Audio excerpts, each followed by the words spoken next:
You're tuned in to the only all-sports talk network in the Middle East, IsraelSportsRadio.com. Check out the Israel Sports Radio store by clicking on the store tab on IsraelSportsRadio.com. Great items such as t-shirts, hats, books, and much, much more. Price does include shipping, and we do ship throughout the entire world. All major credit cards are accepted to make your shopping experience easy and convenient. So once again, click on the store tab on www.IsraelSportsRadio.com. Broadcasting live from Israel, IsraelSportsRadio.com. All right, and welcome to episode 3 of the Beltway Boys. My name is Andy Gershman.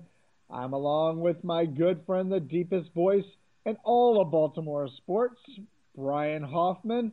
We're coming to you on Israel Sports Radio. How's it going, Brian? How you doing, Andrew? Good morning to you. How am I doing?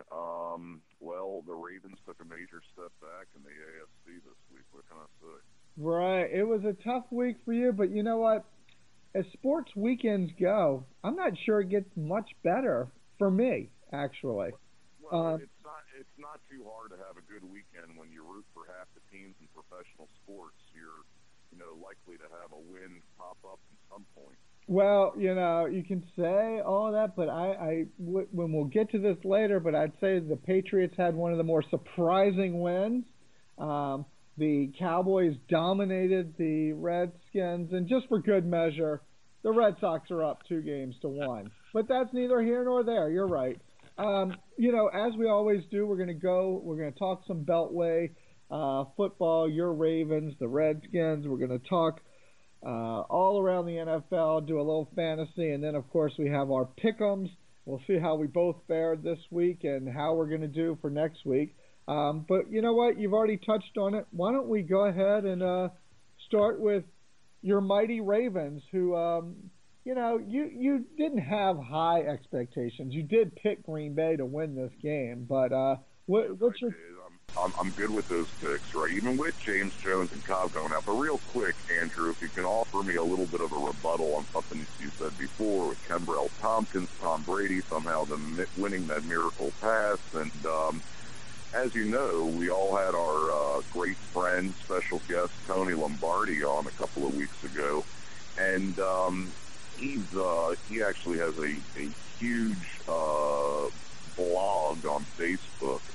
I believe a group or a page on there called Ravens 24/7, and I'm going to send you an interesting picture from there later that they put up. They put up a lot of fun pictures every day, and on that play to Kenbrell Tompkins, it looks like your left tackle is giving the defensive end there a headlock. Well, here's what I have to say to that, and I've seen the picture. There's no need for you to send it over. I do subscribe to Ravens 24/7. My feeling is this, and there's a term that's used. It's not only used in sports; it's used throughout normal, everyday people, every walk of life. It's called sour grapes, and I would have to say that picture represents nothing more than sour grapes. You see, here's my feeling. There is certainly Patriots envy that comes out of Ravens. Patriots envy, okay. And I'm going to get to all these in a second. If I could, I would venture to tell you that I'm going to just throw out 80%. I don't even know where that number came from, but I'm going to go with 80%. I would say 80% of all passing plays in the NFL have a mugging or an assault by a offensive lineman on a defensive lineman. You should know this as someone who is a fan of probably one of the greatest defenses in the history of the league. What I like to call the Trent Dilfer Super Bowl. Those guys were getting mugged. Those guys are getting mugged right, on every play. So this happens every single play in the NFL. There's a penalty. So, your team should win a Super Bowl without having to use spy equipment. What a shanda. Well, okay. So your team used murderers. It all, it really, we could go through this every week. I think we should move on past at least Andy, he stopped murdering, though. Like, the murdering stopped. Well, apparently, according to you, the cheating has stopped, right? Because they haven't won a Super Bowl. But on that, I was going to talk about later is the fact that, Belichick and company and Kraft. I love Robert Kraft, by the way, real quick. Inside the stadium, the Takanam Cathedral Central Bus Station in Jerusalem. It's a beautiful stadium that he built. Robert Kraft is a huge philanthropist of the state of Israel. I'm a huge fan. The voice of Baltimore sports stands behind Israel, and it's why I'm happy to talk sports on IsraelSportsRadio.com. And just a shout out real quick to my man Ari Lewis. I actually talked to him this week, and I want to have him on one of these shows soon. Absolutely. But Brian. Yes.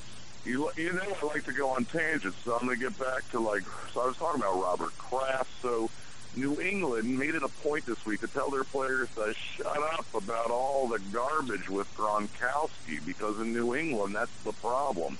Who knows what's going on with Gronk?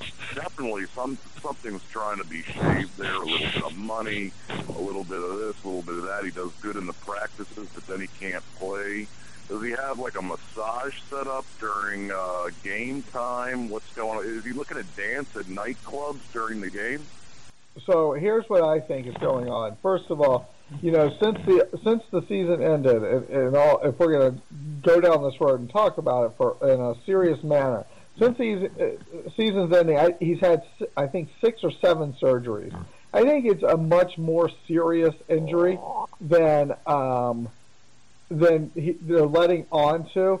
And I think, even though I think they're doing it with smoke and mirrors, other than this win over the Saints, they're playing a bunch of horrible teams. I mean, their record is like I've said before, it is the biggest joke of a 5-1 record.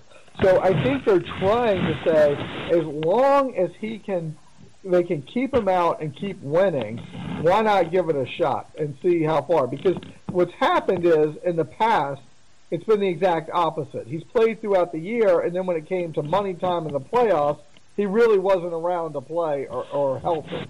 So I think they're just trying to extend it. That's my take. To go up against Gronk this week against our friend Aaron in our fantasy football league. I'm just hoping he doesn't play this week, just to not have to play the guy. I mean, he's capable of having a 2-touchdown, 100-yard game at any point.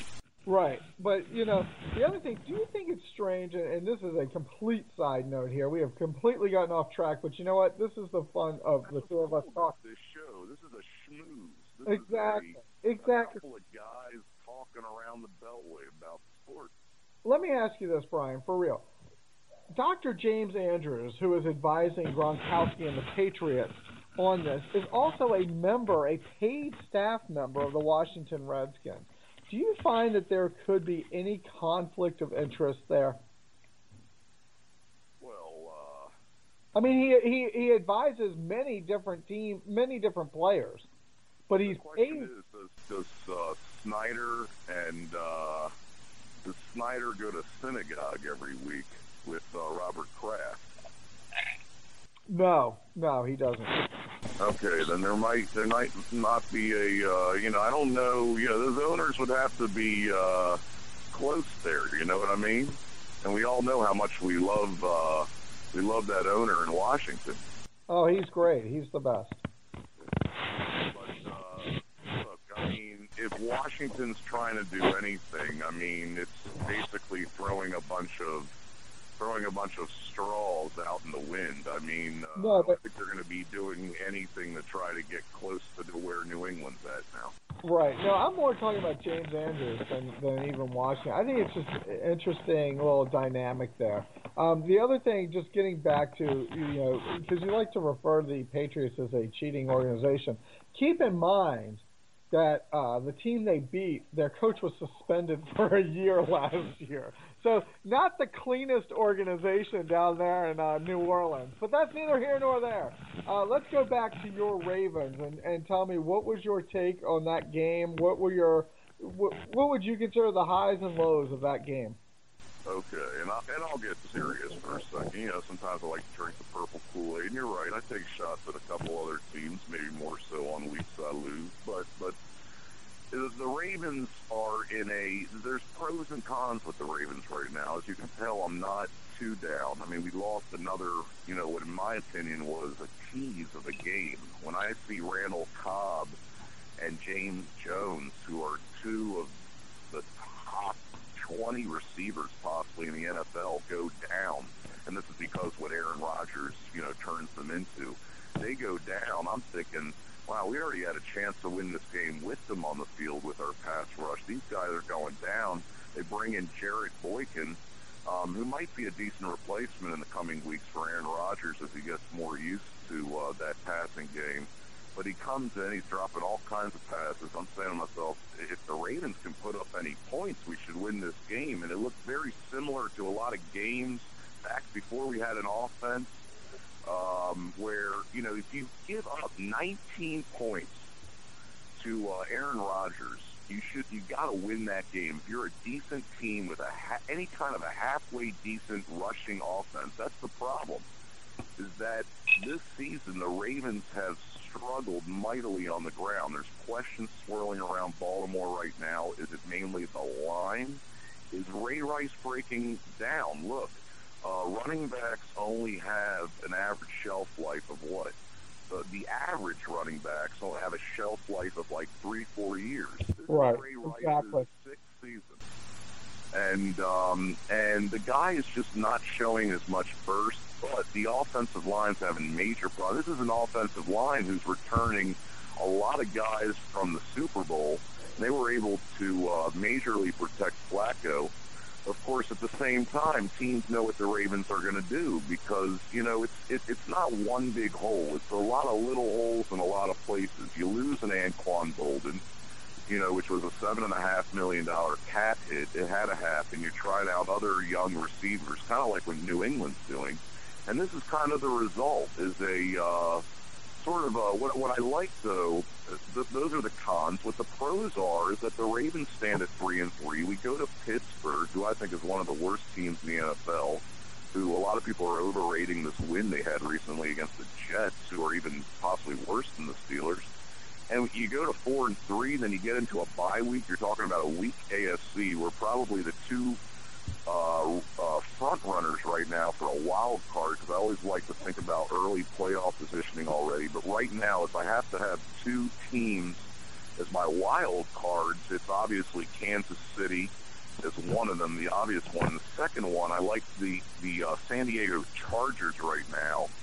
Are kind of the win over Indianapolis was impressive, and I guess we'll get to that later. But my point is that I see the Ravens on the outside because I do see Cincinnati winning the division at this point. However, saying that, that's at this point. The Ravens last year, much later in the season, were struggling mightily. Like I even said in a couple shows ago, we even lost to the Washington Redskins. Right.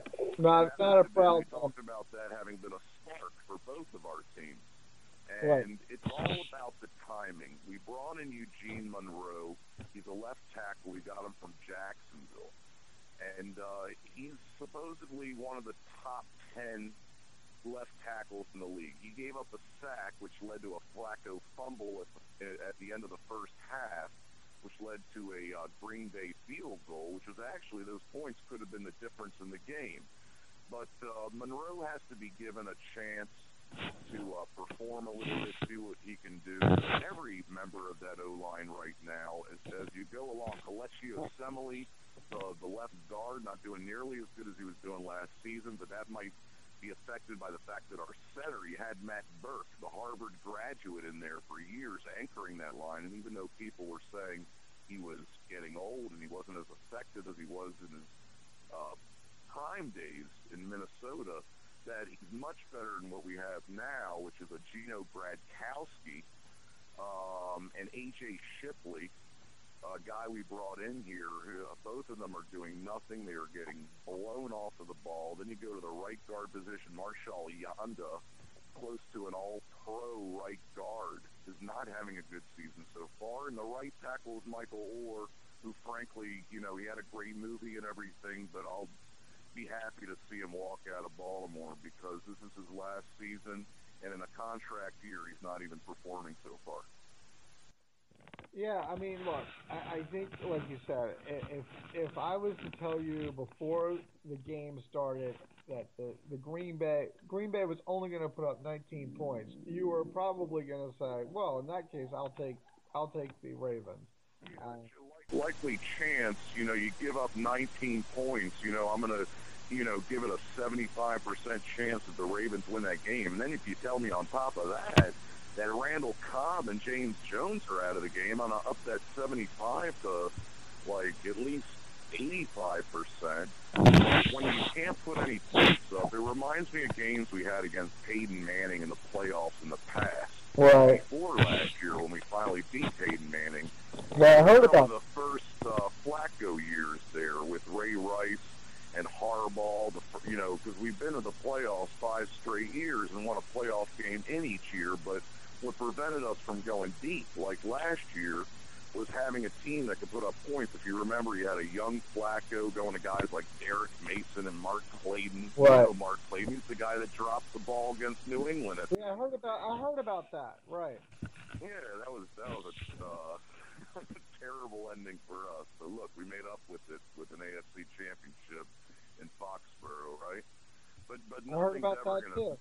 Nothing's ever going to beat in my mind when I went up to Foxborough, Andrew, and I saw from the first play from scrimmage for the Ravens a 80-yard touchdown by Ray Rice. So to see Ray Rice doing what he's doing right now is a little upsetting, but I got to question, how much of it is Rice, because Bernard Pierce, who's a pretty decent backup, in my opinion, is also doing nothing on the line. Right. And the team is as good as the run and the defense. Well, because the run sets up the pass, and so you need to keep the team honest. And, yeah, I mean, it's a tough road. Now, on my part of the Beltway, Brian, yes, it was, of course, Dallas week, as it's called around here. And if you'll let me, I'd like to call this the educational portion of our show. Sure. I bring, the football beat from a certain tenor. That's what I like about us, Andrew. We, we're a couple different kind of sports folks, me and you. Well, right. And I'd like to educate the folks in Washington, because I seem to hear a lot of this around town. People that I know that are Redskins fans that know that I happen to like the Big Blue Star. And, what they come up to me and they said to me, a lot of them on Monday was, and I can't say this, I'm going to paraphrase because I can't even say this is a direct quote, but the general feeling was, we would have beat you if it wasn't for special teams. So, as an educator, I like to consider myself an educator, an author, of course, of my book, Modern Day Maccabees. I like to talk to children, and sometimes you have to talk to sports fans like children. So I'm going to do that right now.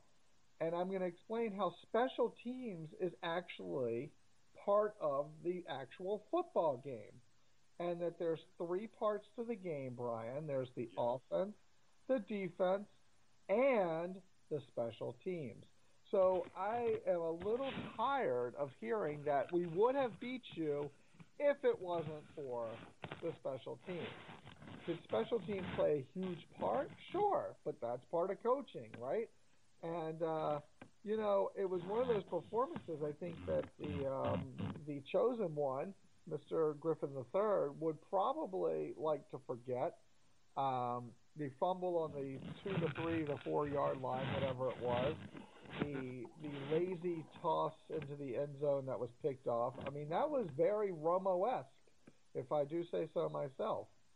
The Cowboys did survive a Romo pick early and did survive what many could call a bad call on that fumble or that special teams play where it hit off the guys, took us there. But, in the end, the Cowboys won. And I think that people are going to start making drawing a lot of parallels between the 2012 Redskins and the 2012 Nationals to the 2013 edition of the Redskins and the 2013 edition to the Nationals. I don't know how much baseball I want to talk on this show. Not much. I'm disgusted with the performance right now of the Detroit Tigers. I don't know what you're talking about, but go ahead. Yeah,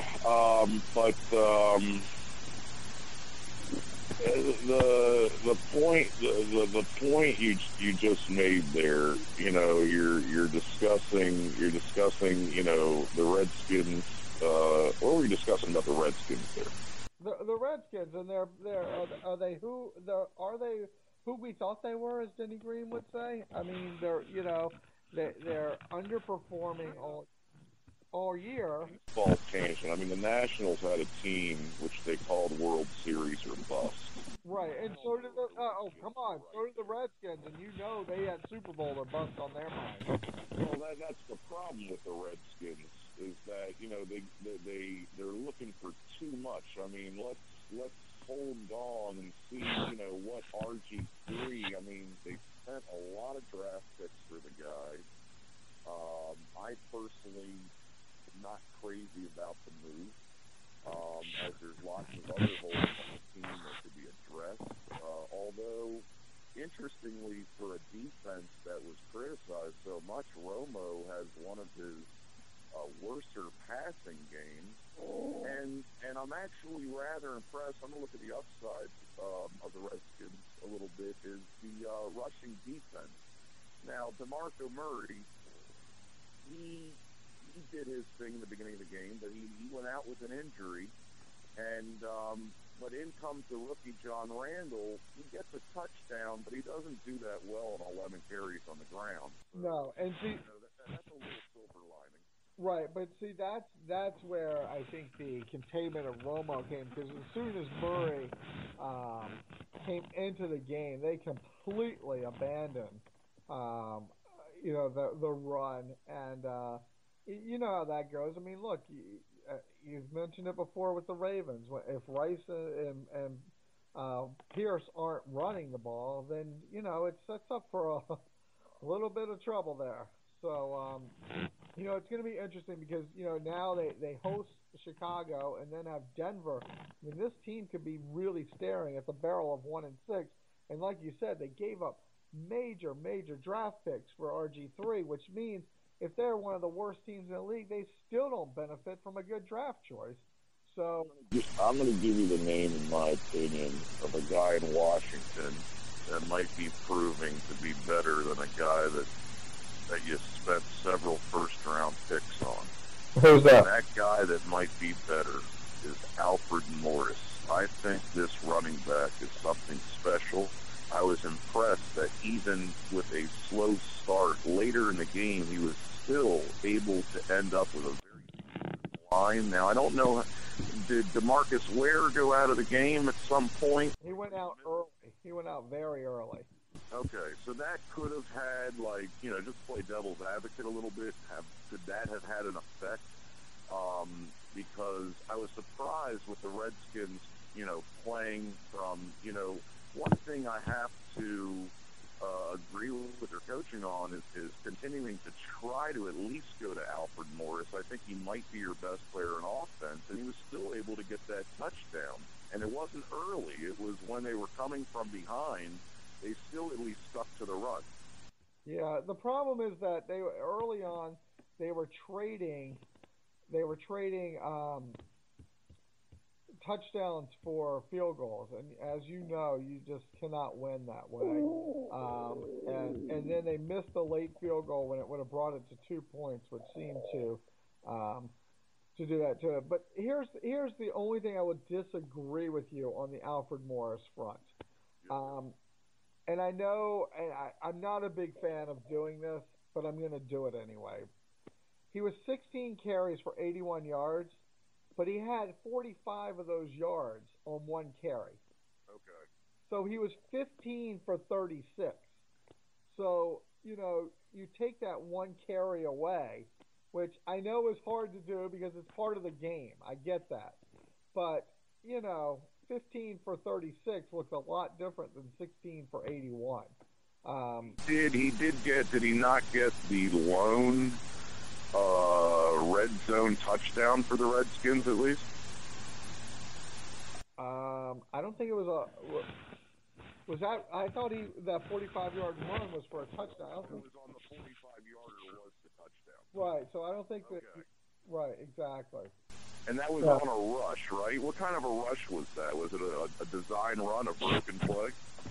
You know what? I don't remember. I was listening some of it on the radio, and then there was another game going on. I get pretty distracted, but we can all understand for you, Andrew, because you follow half the teams in the NFL. You don't have to go into that. Well, no, it was more that I was following this baseball game that ended up 6-5. But I digress once again. I digress.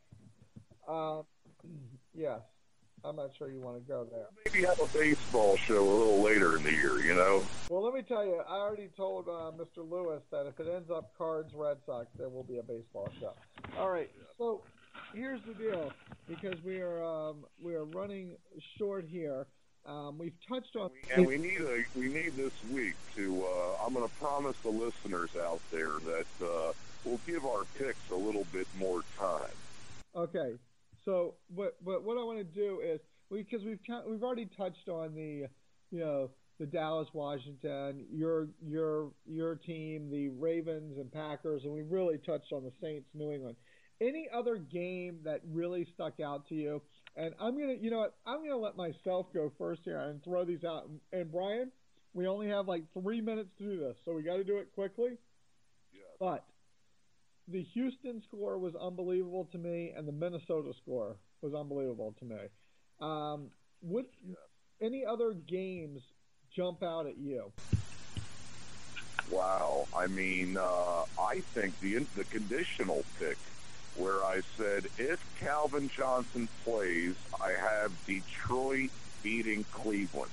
We're going to have to go back to that one because I was right about that condition. Even though Calvin Johnson didn't do anything. Yes, no, he didn't. No, he did not. He might have been enough of a decoy, though, to allow this tight end out of nowhere, this Foria, a hat trick of touchdown to the end zone from Stafford. Correct. I agree. Yeah, I mean, you called that big time. But going back, that Carolina won 35-10 over Minnesota, and St. Louis, who really was, I thought was just as pathetic as any other team, was 38-13. Over Houston. That might be the biggest one of the week, Andrew. I mean, not only for St. Louis to upset Houston, we both picked Houston there, right? I'm pretty sure, yeah. And I feel sorry for people who might have had St. Louis in some of those elimination pools. Right, Houston. Right, exactly. And but hey, there's a guy named Zach Stacy that I picked up in a couple fantasy leagues. We'll get into that later, but he's doing some things on the ground for St. Louis, and I think he might have surprised Houston there. Sometimes when people see a blowout, there are X's and O's that lead to that. Right. And exactly. every time I looked at the Rams, they had the ball in the red zone. And I know. With Houston having J.J. Watt, the best defensive player, and that's the thing with Houston. Everybody, wanted to say ooh and ah about this team that hasn't even done anything in the playoffs, and it takes a lot more than just the best defensive player in the NFL, possibly. I know that as a Ravens fan because we have Terrell Suggs, but Suggs is much more effective this year with Elvis Doomerville coming from the other side. The question is, what does J.J. Watt have right. the defense to help him out? And what's worse right now, the Houston defense or the fact that every single quarterback for the Texans is throwing a pick six?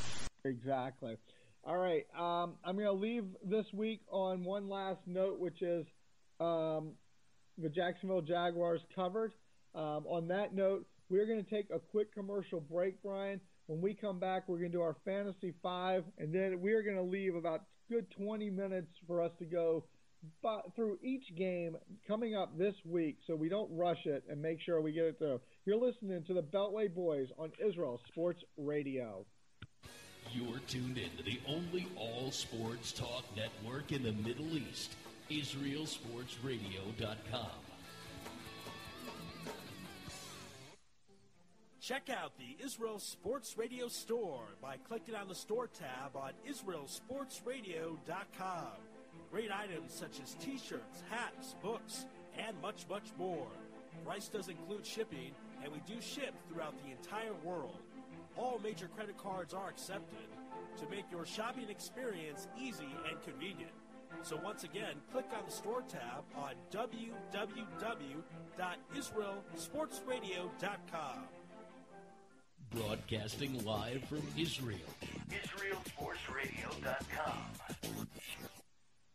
All right, and welcome back to the second segment of the Beltway Boys. Again, this is Andy Gershman coming to you with the deepest voice in all of Baltimore sports, Brian Hoffman. Brian, how you doing? Hey. Hey. I mean, better last week, right? We had come off of a win there. Yeah, well, you know, can't win them all, but of course. The Beltway might have better times, you know, to come. But look, we're still in it. We play in weak divisions where the front runner is not, you know, it's not the Denver Broncos at the top of the NFC East or the AFC North. You know what I mean? Exactly. All right, we're going to do our Fantasy 5, just 5 quick minutes of fantasy football. My team has dropped to 4-2. Your team is 1-5.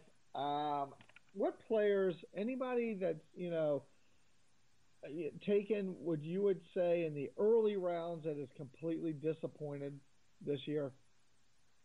Maurice Jones-Drew. Oh, thank you. He's on my roster. Nice.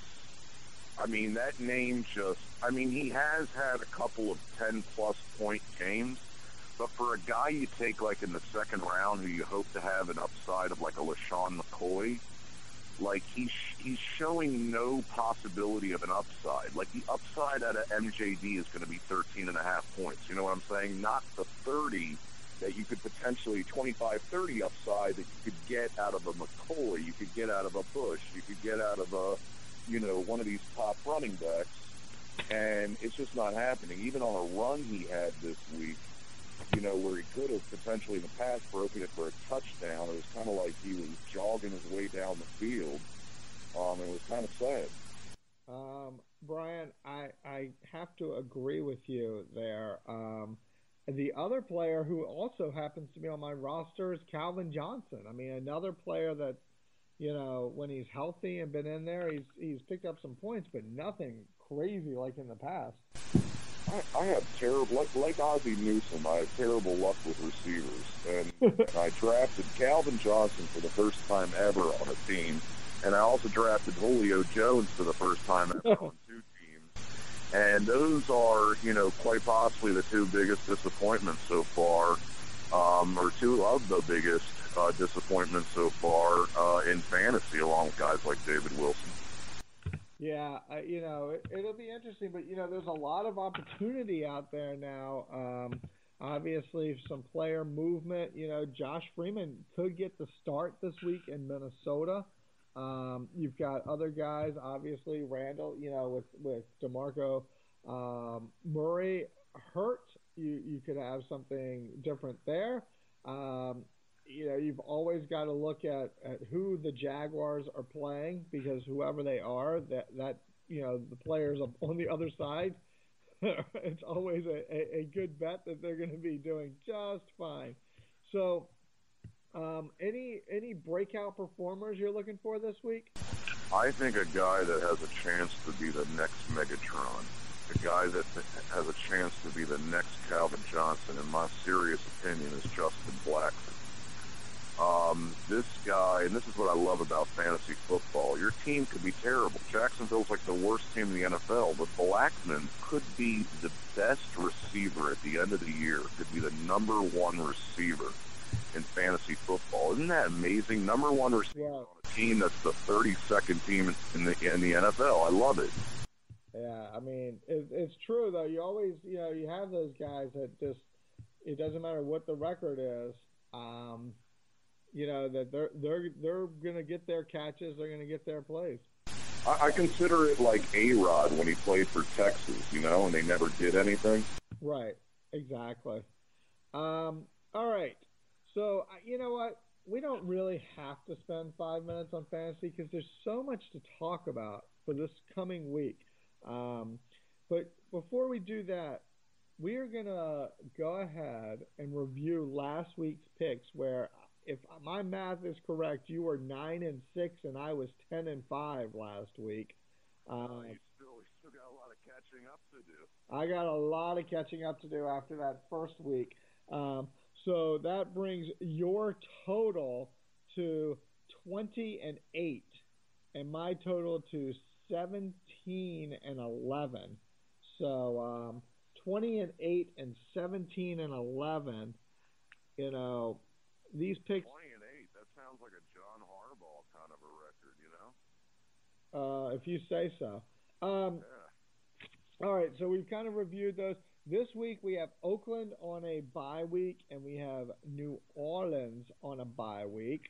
And we might as well just go game by game and see, what we think. A little analysis, and let's start. We're going to end with the game that comes on tonight, the Seattle-Arizona game. So let's start with Sunday's 1 o'clockers, and that would take us to the New England Patriots visiting their friends in the state of New York, the New York Jets. Any thoughts on this one? Yeah, this is where it's getting ridiculous already with this puff pastry schedule of the New England Patriots at 5-1. I was looking at some of the rankings that have the Patriots in the top half dozen teams in the league, which is ridiculous to me. They're going to win this game against the Jets, just like they're going to win a lot of games against their opponents in the AFC East. And they're going to be 6-1. I mean, the Jets, they got a couple of upside things happening, but and they got a pretty strong defense. But hey, to give New England a little bit of credit, they bring a lot of weapons. You really never know where they're going to go. I've never seen an offense that just has so many. Even with Gronkowski and Hernandez out, they're able to go to, they're able to go to Kembrell Tompkins. They're able to go to Stephen Ridley. They're able to go to LeGarrette Blount if they want to. They're able to go to Dobson if they want. Now Ridley is healthy again. Soon you might even have, what's the situation on Vereen? Does he still have a chance to come back later in the season? I think he has a chance. It's going to be late in the season. They also lost Mayo for a good part of the season, if not the entire season. Mayo, I think over the last few years has been the leading tackler, believe it or not, in the NFL. So now they've got Wolfric out, Mayo out. So, yeah, it's going to be interesting. Now, I do have to question one thing you said. You said that Hernandez is out. Now, actually, Hernandez is in, but that would be in prison. I don't think he's returning this year.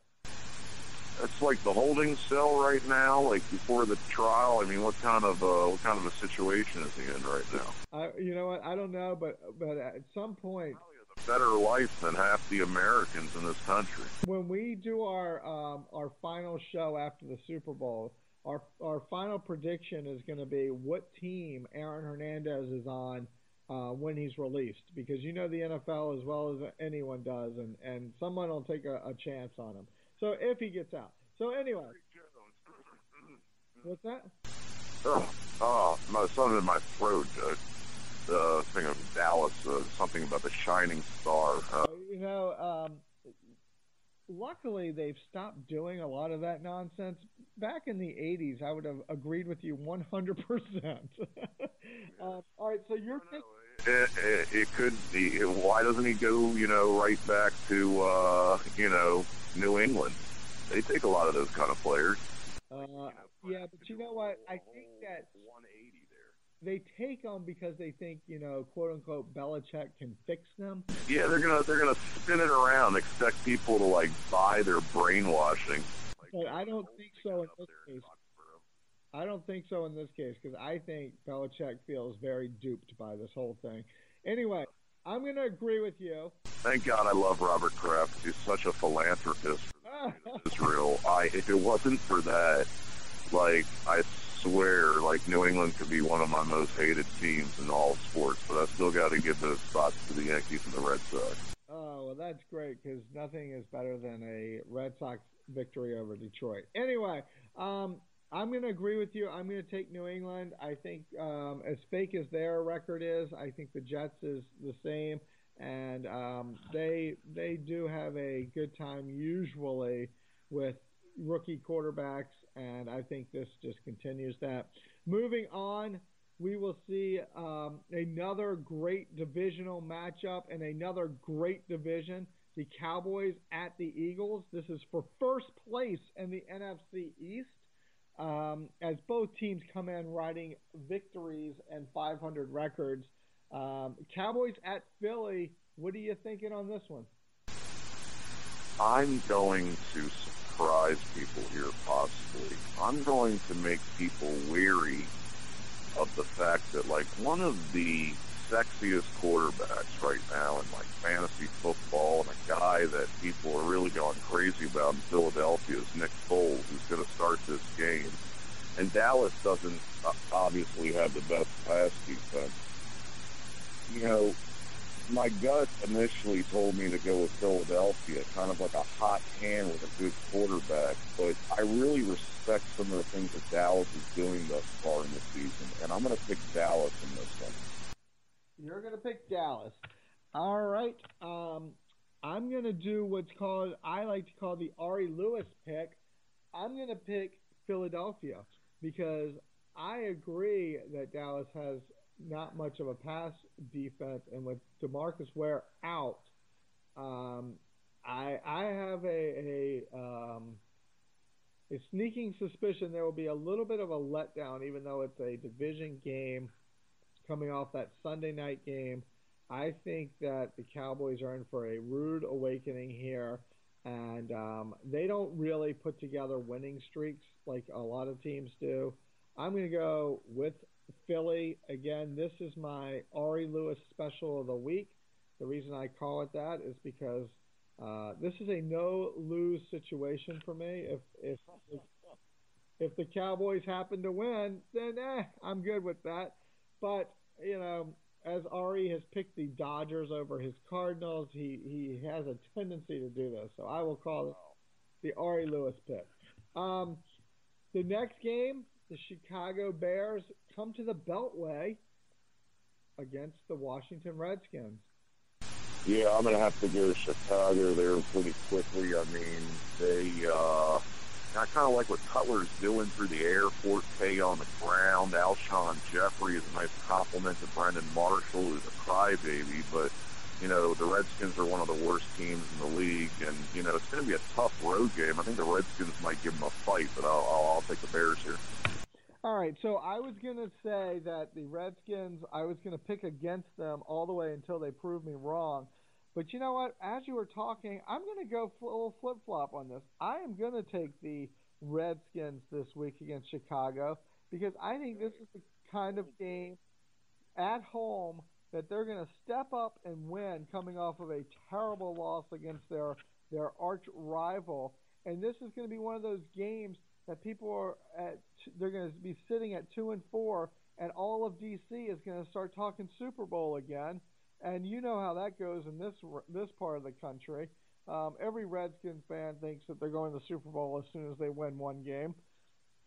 I'm going to go Redskins and see how this one turns out. Andy, if the Redskins beat the Bears, I'm going to treat you to some poppers. Oh, Brian. Brian.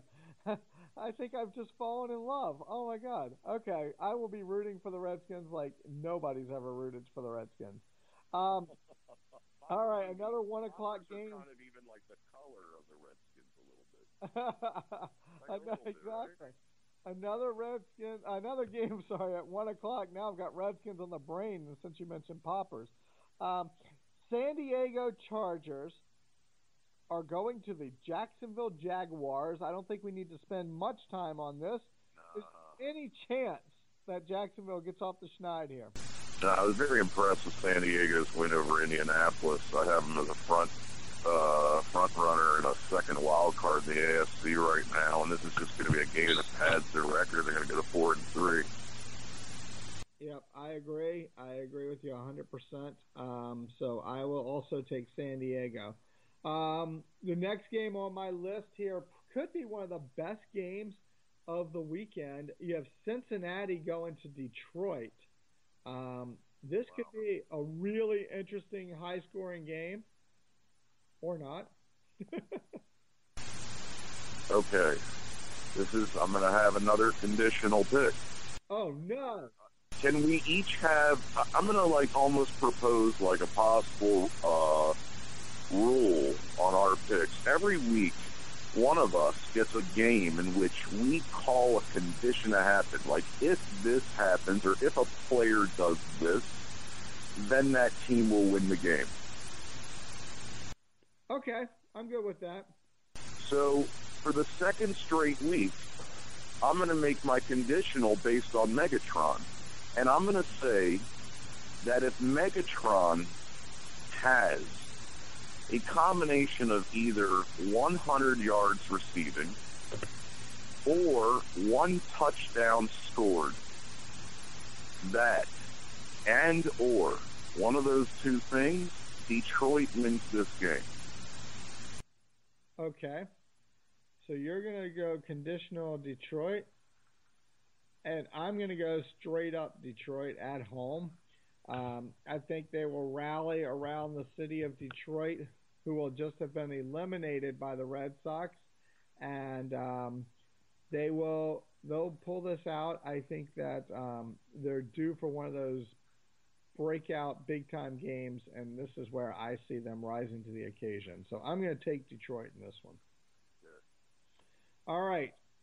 A game, this could be the who cares game. Buffalo visits Miami. Buffalo visits Miami. Miami's coming off of a bye. I don't like Miami that much, but I like them in this game. I say watch out for their fresh defense. It's something that's nice for Miami. Unfortunately, they have a terrible quarterback, and that's going to be what keeps them out of the playoffs. But Buffalo, that situation's pretty bad right now with the quarterbacks. I think Thad Lewis is an interesting guy. If healthy, I think the Buffalo organization should go with him. I think he showed me a couple of surprising things in the game there last week. Thaddeus Lewis. I think he's also a fantasy sleeper. If you need a quarterback, if you need to reach and you don't have that quarterback, especially maybe in a 2-quarterback league. But still, I like Miami in this game. But Thad Lewis might not even play in this game, but I'm saying for future weeks with Buffalo. Well, I like Miami in this game, and I put it because I think Buffalo has become very desperate. I mean, to bring in Matt Flynn sends a message to the entire league of, we have no idea what's going on. So I'm going to also go with Miami coming off the bye. I'm not a big believer in Miami, but, against Buffalo, I will stick with Miami. Interesting game again. Tampa Bay, who is still winless, visits a 1-win Falcons team that's coming off a bye week in Atlanta. The Falcons are very interesting for a couple of reasons, but one big reason is because while they only have 1 win, their point differential is not that great. They've lost late in games, and I think this could be the game that writes the course of the season for Atlanta, even though they are depleted in the receiving core. Look for big games out of Gonzalez. And I think this is all Falcons. How about you? I'm going to disagree with you on Gonzalez there, but I'm going to make a challenge. I mean, I don't know if you want to maybe use this as one of your conditional picks, Andy. If I had another one, I'd go with this situation. But I'm challenging every defense out there to force Matt Ryan to throw the ball or actually to run the ball or throw the ball to other receivers aside from Tony Gonzalez and Harry Douglas, because those are the only two receivers right now in Atlanta. And basically, you got to shut those two guys down. Then you got this trio that's not that great of Steven Jackson. He's not even possibly back yet. Maybe he's not back. What a terrible signing that was, I thought, in Atlanta. They should have just stuck with the young Jaquiz Rogers and Jason Snelling. You got to watch out for those guys. Matt Ryan's not bad. I'm going to take Tampa Bay in this game. I'm going to challenge the Tampa Bay defense to do everything to force Tony G to not get the rock. Yeah, I think that you can try, but he is a future Hall of Famer, and he's going to get his touches. So, all right, so are you going to take Tampa Bay here for their first win? Yeah, I'm going to take Tampa Bay here. That might be like my real, I mean, this is by the way, might be our hardest picks of all our shows so far in the last 3 weeks. A lot of tough games to call here. Well, here's another tough. I'm going to take Tampa Bay here in an upset. Here's another tough one for you. St. Louis at Carolina. Both teams coming off very impressive wins. Both teams coming off, I guess, what people would consider upsets. I know St. Louis was, but I'm not so sure Carolina was so much of an upset, but just the fashion that they beat them in. St. Louis at Carolina. What you thinking on this one? I really think Zach Stacy has the upside chance to be a top running back in this league at some point. I even challenged him to do something against Carolina, but I really like Carolina's defense here. They held Minnesota to practically nothing but just garbage points in mop-up duty. I love defense, and I got to take Carolina here. All right. I'm going to go the other way. It could be just because I'm not really sure who, and I need to make up some ground on you. So I'm going to go with St. Louis and see if that whatever they did last week they didn't capture in a bottle, and see if they can't make that work. That's the end of the 1 o'clock games. The 4 o'clock games start off with San Francisco at Tennessee, one of those interesting games where San Francisco has to travel a little bit, but what are you seeing on this one? These are some real pick'ems this week. I mean, I guess, the stats got to say after you got a minus 28 at Jacksonville and Denver, you got to kind of make up for that a little bit, right? Right, exactly. But another thought, look, I picked Arizona last week that was really like one of my big picks that the difference between me going 9-6 and the week before that going, what was it, 9-6 and 11-3 or something like that. The difference was I took teams like Arizona last week. I was very disappointed with the Arizona defense, against them. But, and I even picked up the Arizona defense and subsequently dropped them 1 week later. What do you think is going to happen in this game? I'm going to go with San Francisco on this one.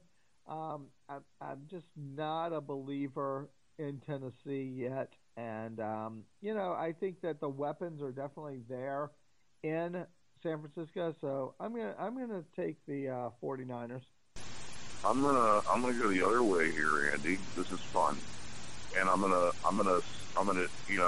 talking about challenging this week, and I think for Tennessee, this is a huge game this week for Tennessee because they're kind of like a potential wild card, in the AFC. I think San Francisco is coming off of a little hot streak. Tennessee is a very underrated defense, and Kaepernick's not at the top of his game. They don't have the receivers. If Tennessee shuts down Gore, I'm gonna go for Tennessee here. I'm gonna go for Tennessee. All right. I would like San Francisco to win this game because I hate that AFC team winning. It's root for the NFC, but this is where you said earlier in the show, you set up this win-lose situation where either way it's great. If my pick is right, I continue to have my solid lead over you, and if I'm wrong, then the Ravens, have a little more of a disadvantage there of going up against Tennessee down the stretch as a wild card contender. Exactly. All right, Brian, we only have about 5 minutes left, so we will get through these next few. Cleveland at Green Bay, I think this becomes a no-brainer. Cleveland is, again, a team in disarray. It's so bad there at quarterback that they've had to come out in a press conference just to say they weren't interested in Tim Tebow. Is there any chance that you go any other way other than Green Bay? No, I'm going to be with you here. And even though Randall Cobb and James Jones might be out of this game, look for Jared Boykin to maybe be another guy that Aaron Rodgers turns into a superstar wide receiver. Watching Aaron Rodgers this week was like, I know we're running out of time, but real quick, I just got Aaron Rodgers. What a weapon. I mean, the guy, he's off of his back foot. You think the play is dead, and he's able from his back foot to all of a sudden just cork the ball up the field, with that arm.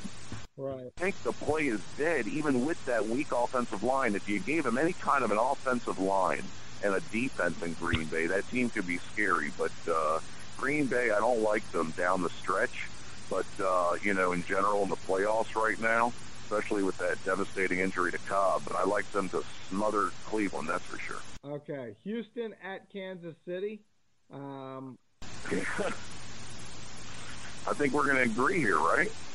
I don't know how you're going with this. I'm definitely going Kansas City. I mean, that defense right now, I'll have them remaining undefeated. Houston, just a mess. All right, you know what? I'm going to go the other way. I'm going to say that T.J. Yates ends up playing, and we have a quarterback controversy in Houston. I think Houston is much better than how they're playing. They're going to click at one point in time, and, hey, why not do it against... Do you have Andre Johnson or T.J. Yates in a fantasy league and are just hoping that they play well? No, I don't have either. I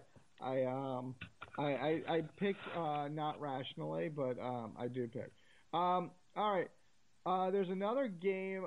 The last game on the 4 o'clock venue would be your Ravens at the 1-win Pittsburgh Steelers. I fear here that the Steelers have a little bit more something to play for than the Ravens, who don't come to play, as you know, in regular season games. They are more of a playoff team. I have a fear that the Ravens kind of snooze on this game a little bit. The Steelers have a chance to fall to 1-5. Is that correct? Yes, they do. And if you get to 1-5, as I am in one fantasy league, that is a huge hole. The difference between 1-5 and 2-4 is monstrous.